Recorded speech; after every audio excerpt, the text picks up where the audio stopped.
أعوذ بالله من الشيطان الرجيم.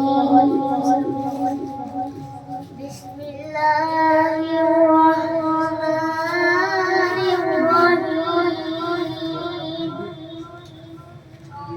ألم تر كيف فعل ربك بأصحاب الفيل؟